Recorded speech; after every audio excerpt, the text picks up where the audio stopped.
Hundreds of people showed up for the June 13th Black Lives Matter peaceful protest in Marble Falls, and organizers were grateful for all the people who showed up and stood together. I think it turned out wonderful. I was glad that people were able to come together and stand up with us and be a unit for this cause and to show that we do matter and they care and they hear us. It's important to be heard because people might not have that personal experience, but just understanding and deepening what they go through, that's how you're going to be a part of the change. Organizers also hope people learn to empathize with one another.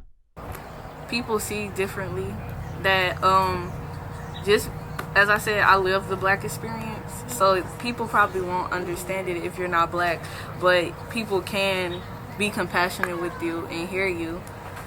I'm not asking you to actually understand everything and put yourself in my footsteps. I mean, in my shoes. but that also would be nice of you to do that so you can really understand. Community speakers such as Bessie Jackson shared their personal experiences dealing with prejudice. I want to tell all of you white people that Black Lives Matter. I want to tell all you white people that we have suffered some indignities just because of the color of our skin. I came here in 1980. They told me there were lots of jobs.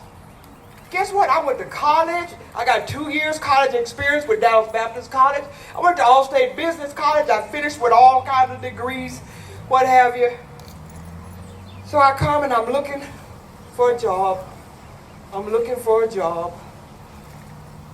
Do y'all know what it means when they say I don't talk black?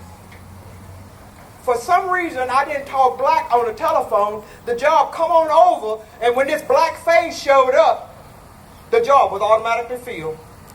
I was so disappointed. It's something very real still today, even for young black Americans. It's like we always have to be twice as good.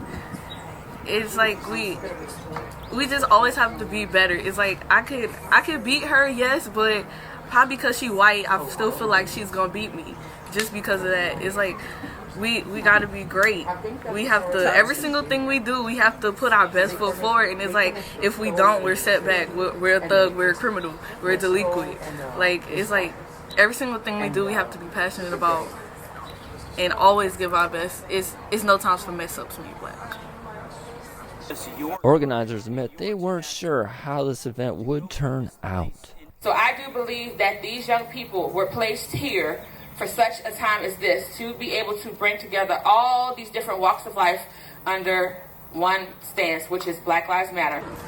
So originally we thought that it was just going to be us and like some of our friends just holding up some signs and chanting, and now seeing nearly the whole community come together and join and march with us. The police, the mayor, the EMS, the firefighters, every single person that supports us, just seeing them out here just changed our perspective of how much they actually care for this cause and how much we do stand together.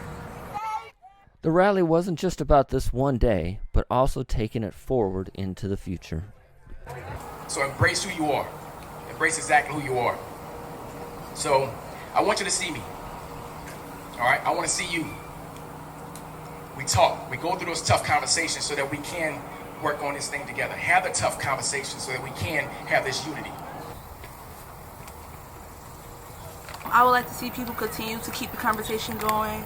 Don't allow this to just be a one-time thing, but in any way, daily, if you can change the minds of people, to do that.